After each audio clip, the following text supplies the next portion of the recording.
Et salut à tous, ici Rabdel, et vous êtes bien sur le chaîne YouTube de Rabdel et Jobard pour regarder la quatrième partie de ces Draft Tech. Il ne nous reste plus qu'à se forger une stratégie de jeu pour notre draft. Alors, pour les stratégies de jeu, on va revenir à quelque chose qui est beaucoup plus commun à Magic. Les stratégies de jeu à Magic, bon, en limité, on a quelques archétypes qu'on verra qui sont assez fréquents et qu'on doit connaître pour savoir quand même jouer contre. Mais ça va être quelque chose dont vous avez déjà entendu parler. On va parler d'aggro, de midrange et de contrôle. Bien entendu, Magic et le format limité va tourner autour de ça. Ça tourne autour de ça. Les decks rapides qui sont un peu all-in et qui essayent de tuer très rapidement l'adversaire contre les decks qui vont essayer de contrôler la partie, faire en sorte de se mettre dans une position favorable en utilisant de meilleures cartes qui coûtent potentiellement plus cher et arriver à contrôler la partie, d'où le deck contrôle. Et donc à tuer l'adversaire en ayant un avantage certain au bout d'un moment. Donc voilà, c'est le deck rapide contre le deck lent. Et au milieu, on a les decks mid-range qui ont de bonnes cartes pour contrôler, mais pas les meilleures. Forcément pas de gros removal de masse, par exemple. Et de bonnes créatures plutôt fortes pour arriver à vaincre leurs adversaires. Voilà. On va parler de ce genre d'archétype et on va essayer de voir comment ces archétypes rentrent en ligne de compte quand il s'agit de drafter, tout simplement.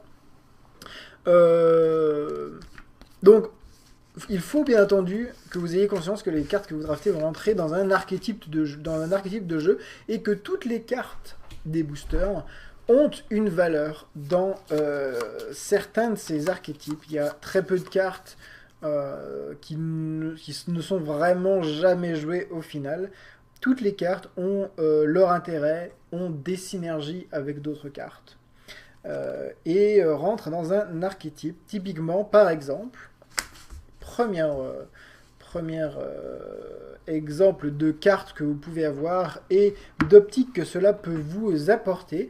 Vous avez un athlète de l'arène qui est 2-1 pour 2 et un Fearsome Temper qui rentre clairement dans une optique agressive, rendre rapidement les créatures plus grosses, imbloquables, tout en prenant bien entendu un risque, parce qu'une aura, il est possible que ça n'arrive jamais sur une créature si la créature meurt avant que l'aura se résolve. C'est un pari. Donc voilà, on est dans une optique aggro avec un athlète de l'arène qui empêche l'autre de bloquer, même si elle met des créatures, vous allez quand même pouvoir passer et faire des dégâts rapidement. C'est le genre d'optique aggro. Dans une autre optique, tout autre, hop, on va retrouver notre bon vieux fléau des flottes, qui est 6-6 pour 7 et qui est très difficilement bloquable. Plus vous avez d'îles, moins il est bloquable en fait. C'est potentiellement votre optique de kill. Cette créature ne pourra pas être bloquée à partir d'un moment. Vous allez la faire passer tous les tours et en 3 tours, vous allez tuer votre adversaire. C'est tout à fait viable. Pendant que je vire le chat, encore une fois. Mais il va falloir mettre cette créature et avoir assez d'îles pour que son effet soit vraiment intéressant. Et voilà, par exemple, une fontaine de fertilité qui va bien avec pour aller chercher des terrains. Donc les fameuses îles, les mettre rapidement en jeu. Le plus rapidement en jeu, mais c'est quand même une optique assez lente. Voilà. Le genre d'optique complètement différente qui s'oriente vers du contrôle, du ramp. Ramp étant une variante de deck lent qui va chercher ses terrains et avoir du mana pour mettre des cartes qui coûtent très cher, dont Fléau des Flottes par exemple. Et entre les deux, par exemple, on peut avoir une optique un peu plus mid-range. Je vais vous ressortir le Boon Satyr et un Assermenté Sétessian.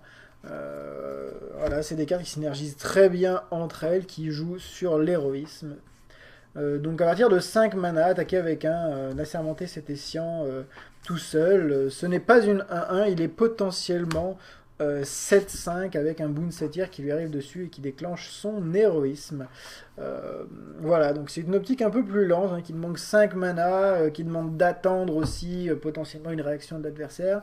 Le Boon Satyr étant là potentiellement pour piéger un mouvement adverse, hein, donc on est plus dans une optique agressive au final, mais plus lente qu'un deck aggro. C'est voilà, c'est une optique où on va voir de grosses créatures, du mid-range. Voilà, donc c'est tout simplement le genre d'optique que vous pouvez avoir en draft, savoir si vous allez être plutôt aggro ou contrôle.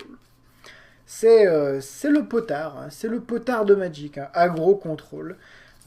Et typiquement, quand vous avez devant vous possibilité de prendre un Guardian Meletis, par exemple, qui n'est pas forcément une carte génialissime, mais si vous êtes dans une optique contrôle, eh ben, vous serez très content de la jouer.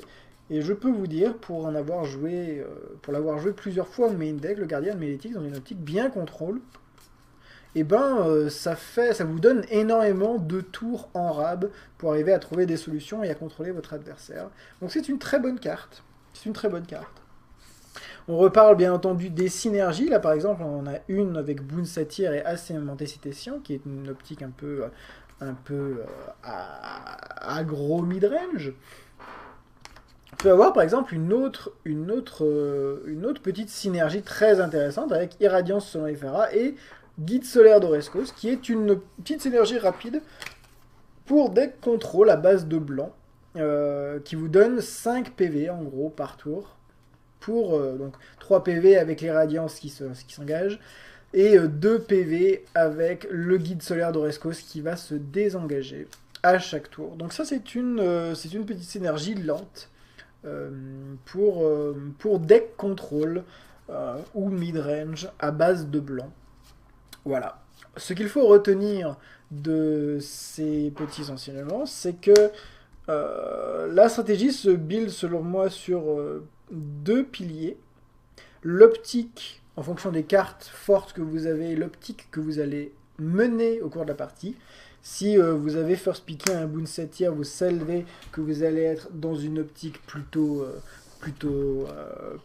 aggro ou mid-range, hein, et si vous commencez à amasser les cartes pour jouer ce genre d'archétype, vous savez sur quoi vous orientez. Hein, les cartes typiquement étant des cartes qui synergisent avec la grâce comme l'héroïsme. Et si vous avez un fléau des flottes et que vous pensez le jouer, vous avez de bonnes cartes bleues, et ben vous savez que vous serez dans une optique un peu plus lente. Donc vous allez avoir besoin de murs et de choses pour contrôler votre adversaire. Donc voilà, ça vous permet de déterminer votre optique de jeu. Et ensuite, essayez de trouver les synergies qui vont avec cette optique de jeu et avec les cartes que vous avez, comme Boon Satyr et Assermenté Cétacien par exemple, qui vont très très très bien ensemble. Et Guide solaire d'Oreskos, Irradiance d'Ephara, qui vont également très bien ensemble. Les cartes qui vont bien ensemble, on peut aussi dire, hein, par exemple, à tête de reine et Fearsome Temper, qui, l'un joué sur l'autre, font quand même pas mal le café. Hein. Au tour 3, on commence à coller 4 par tour. Si votre adversaire a posé une bête avec l'héroïque de l'athlète de la reine, il ne pourra pas bloquer ce tour-ci, ça fera 4 dégâts. Donc 20% des PV de votre adversaire enlevés au tour 3, ce qui est vraiment sympathique, etc., etc. Et chaque carte que vous allez drafter va être dans une de ces optiques. Bien entendu, il faut arriver à apprendre dans quelle optique jouer certaines cartes, dans quelle optique se jouent certaines cartes par rapport à d'autres. Par exemple, un aspect de la Gorgone va être une carte à jouer dans une optique lente. Hein, donc on peut tout simplement imaginer que où est cette bête? Elle doit être là. Voilà. On peut tout simplement, par exemple, tabler sur Fléau de la Flotte en première créature. On se dit que on commence à avoir des cartes on commence à amasser des cartes pour avoir une optique lente. On voit un aspect de la Gorgone. Le noir est-il ouvert, pas ouvert, suivant l'information que vous avez. Prendre un aspect de la Gorgone vous aidera dans votre optique lente Si par exemple, espérons que je trouve une créature qui fonctionne assez bien, très très bien, si par exemple, un très bon exemple en plus, hein, si par exemple vous arrivez à avoir un Triton Brise-Vague avec, je peux vous dire que ces 3 cartes vont excellemment bien ensemble, vu que Triton Brise-Vague a un héroïsme totalement contrôle. L'aspect de la Gorgone le rend très difficilement tuable, vu que ce sera une 2/7 contact mortel. Donc vraiment très difficile à passer. Votre adversaire ne va pas être enclin à vous attaquer, vous allez gagner des tours pour arriver à mettre votre fléau de la flotte. Voilà, vous avez trouvé des cartes qui synergisent les unes avec les autres. Tout simplement. Je suis assez fier de cet exemple. Je ne l'avais même pas préparé, mais c'est tout à fait valable. Pareil avec, par exemple, une Sibylle. Ce genre de choses très très important pour contrôle, hein, qui est de contrôler la pioche également. C'est de savoir ce que l'on pioche, piocher mieux que son adversaire. C'est une optique de contrôle très intéressant et très intéressant comme optique. Et Sibylle, tour 2, aspect de la Gorgone, tour 3, et bien vous avez une 2/6, contact mortel sur le champ de bataille. C'est tout de même vraiment intéressant. Voilà. On va continuer sur quelques cartes qui sont également dans cette optique. Un servant de Timéret. Voilà. Voilà. Et des petites cartes comme la sirène, qui va être embêtante pour votre adversaire, qui va devoir savoir gérer pour ne pas perdre toute sa main et sa bibliothèque. Donc voilà, ici vous avez déjà un ensemble de cartes qui va très bien ensemble, dans une optique contrôle. Ça va vous aider à piocher, vous aider à vous défendre, et vous allez arriver très simplement à vos bonnes bêtes, que sont par exemple le fléau des flottes. Je vous parle de contrôle, hein, mais on peut faire la même avec aggro, tout simplement en prenant les cartes que l'on avait au départ, hein. Fearsome Temper et Athlète de l'arène. Si vous arrivez à piquer, par exemple, une présence d'Adjani, pour sauvegarder, je vais vous la mettre en vue, pour sauvegarder vos créatures et les booster en combat, arriver à faire en sorte que vos créatures restent sur le champ de bataille tout en éliminant les créatures adverses, c'est une très bonne carte. Qu'est-ce qu'on pourrait prendre également pour aller avec ça? C'est vrai qu'il n'y a pas grand-chose dans ces boosters. Ces boosters, on rappelle que je ne fais pas le draft, mais par exemple, une philosophe itinérante rentre tout à fait dans cette optique. C'est une 2/2 pour 2, on rappelle, hein, c'est une créature qui est dans la courbe. C'est un petit ours, hein, c'est un petit ours qui va faire ses dégâts. Dans la même optique, bien entendu, il y a Guide solaire de Roscos, cette fois joué agressivement, hein, une 2/2 pour 2, encore une fois, je vous la mets dans le champ. Voilà, c'est la même chose. Tout à fait possible également de jouer une giclée de magma pour arriver à contrôler un petit peu les créatures adverses. Pour très peu de mana, voilà, on met par exemple un athlète de l'arène tour 2. Votre adversaire met quant à lui une créature en face histoire de bloquer. Par exemple, on va dire au hasard, hein, mais par exemple un lampade des cavernes. Si vous avez une giclée de magma, tout simplement, vous pouvez vous débarrasser de ce lampade des cavernes et faire passer votre athlète de l'arène pour qu'il fasse plus de dégâts. Voilà. Tout simplement. Voilà, les deux piliers importants, selon moi, c'est savoir votre optique de jeu et arriver à déterminer les synergies avec les cartes que vous allez piquer. Pourquoi piquer cette carte? Parce qu'elle va synergiser non seulement dans votre optique, mais avec les cartes spécifiquement que vous avez pris avant.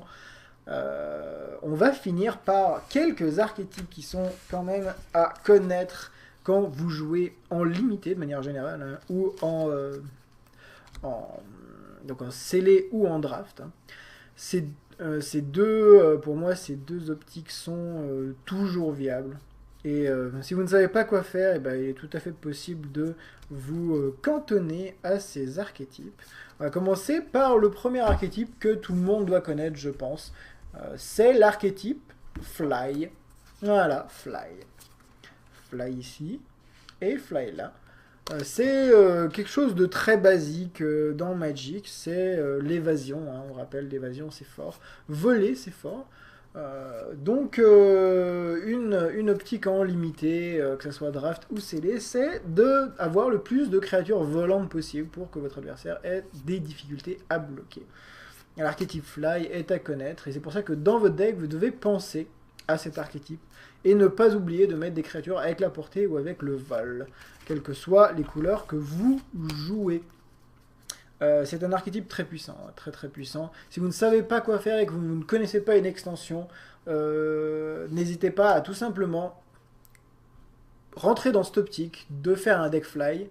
Regardez les créatures qui vous arrivent, dans quelle couleur il y a de bonnes volantes. Et au lieu de vous embêter avec le metagame de l'extension, jouez fly et apprenez les cartes en les jouant. Ensuite, vous pourrez, en connaissant les cartes, ensuite vous pourrez vous atteler aux optiques typiques des extensions que vous jouez. Mais l'archétype volant marche très souvent, quelle que soit l'extension. Notamment les extensions de base, j'ai remarqué. Enfin, c'est une remarque très personnelle sur ce dernier point.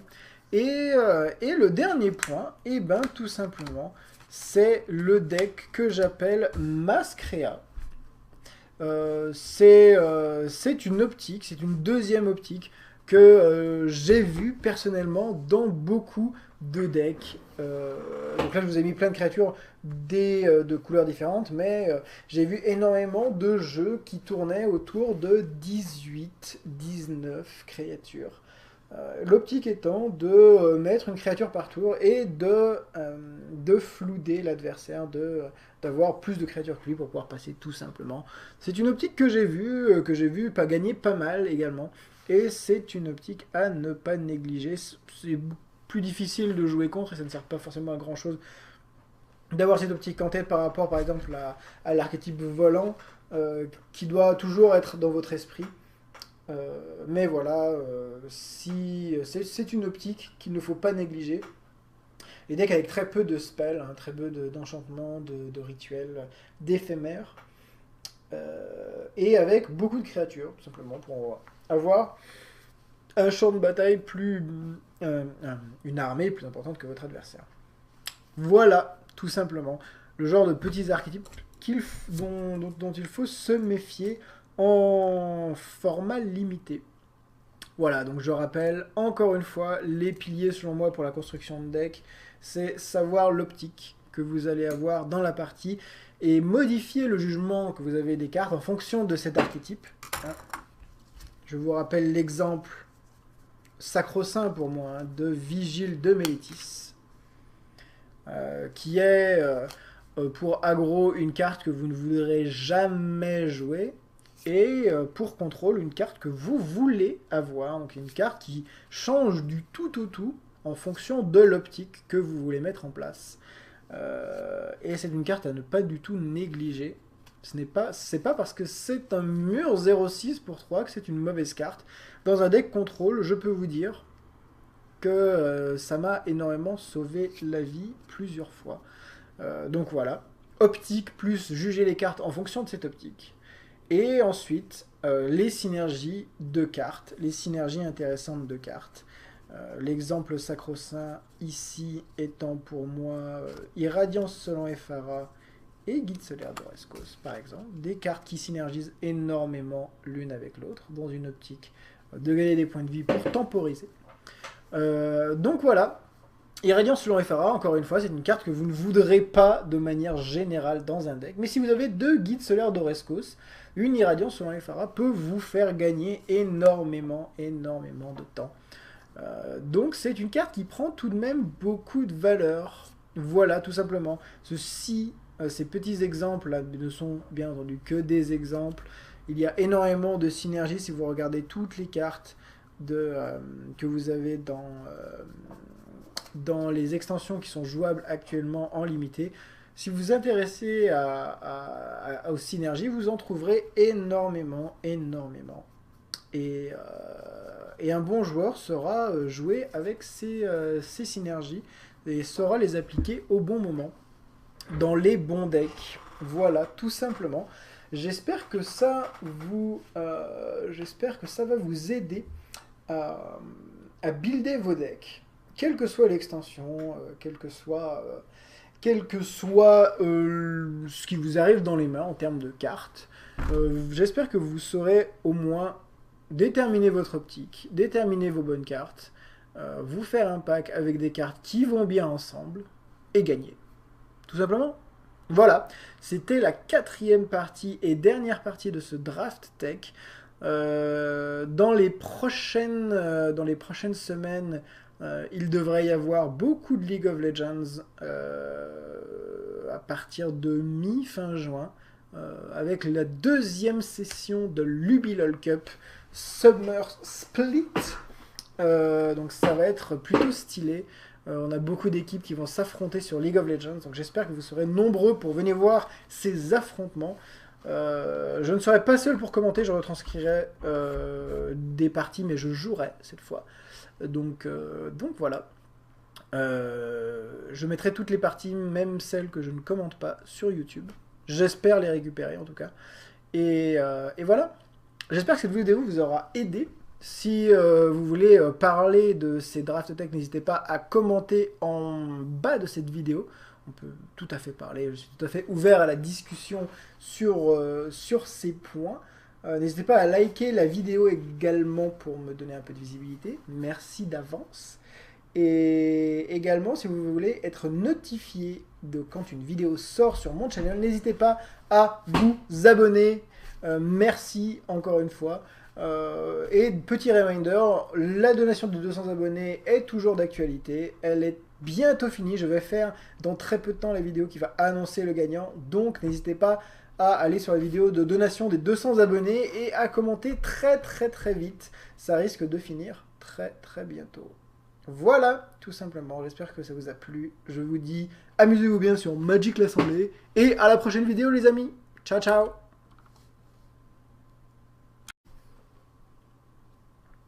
Et salut à tous, ici Rabdel, et vous êtes bien sur le chaîne YouTube de Rabdel et Jobard pour regarder la 4e partie de ces Draft Tech. Il ne nous reste plus qu'à se forger une stratégie de jeu pour notre draft. Alors, pour les stratégies de jeu, on va revenir à quelque chose qui est beaucoup plus commun à Magic. Les stratégies de jeu à Magic, bon, en limité, on a quelques archétypes qu'on verra qui sont assez fréquents et qu'on doit connaître pour savoir quand même jouer contre. Mais ça va être quelque chose dont vous avez déjà entendu parler. On va parler d'aggro, de midrange et de contrôle. Bien entendu, Magic et le format limité va tourner autour de ça. Ça tourne autour de ça. Les decks rapides qui sont un peu all-in et qui essayent de tuer très rapidement l'adversaire contre les decks qui vont essayer de contrôler la partie, faire en sorte de se mettre dans une position favorable en utilisant de meilleures cartes qui coûtent potentiellement plus cher et arriver à contrôler la partie, d'où le deck contrôle. Et donc à tuer l'adversaire en ayant un avantage certain au bout d'un moment. Donc voilà, c'est le deck rapide contre le deck lent, et au milieu on a les decks mid-range qui ont de bonnes cartes pour contrôler, mais pas les meilleures. Forcément pas de gros removal de masse, par exemple, et de bonnes créatures plutôt fortes pour arriver à vaincre leurs adversaires. Voilà. On va parler de ce genre d'archétype et on va essayer de voir comment ces archétypes rentrent en ligne de compte quand il s'agit de drafter, tout simplement. Donc, il faut bien entendu que vous ayez conscience que les cartes que vous draftez vont rentrer dans un archétype de jeu et que toutes les cartes des boosters ont une valeur dans certains de ces archétypes. Il y a très peu de cartes qui ne sont vraiment jamais jouées au final. Toutes les cartes ont leur intérêt, ont des synergies avec d'autres cartes et rentrent dans un archétype. Typiquement, par exemple, premier exemple de carte que vous pouvez avoir et d'optique que cela peut vous apporter. Vous avez un athlète de l'arène qui est 2-1 pour 2 et un Fearsome Temper qui rentre clairement dans une optique agressive, rendre rapidement les créatures plus grosses, imbloquables, tout en prenant bien entendu un risque, hein, parce qu'une aura, ça ne peut. C'est possible que ça n'arrive jamais sur une créature si la créature meurt avant que l'aura se résolve. C'est un pari. Donc voilà, on est dans une optique aggro avec un athlète de l'arène qui empêche l'autre de bloquer, même si elle met des créatures, vous allez quand même pouvoir passer et faire des dégâts rapidement. C'est le genre d'optique aggro. Dans une autre optique, tout autre, hein, hop, on va retrouver notre bon vieux fléau des flottes, qui est 6-6 pour 7 et qui est très difficilement bloquable. Plus vous avez dit, moins il est bloquable en fait. C'est potentiellement votre optique de kill. Cette créature ne pourra pas être bloquée à partir d'un moment. Vous allez la faire passer tous les tours et entre tours, vous allez tuer votre adversaire. C'est tout à fait viable. Pendant que je vire le chat, encore une fois.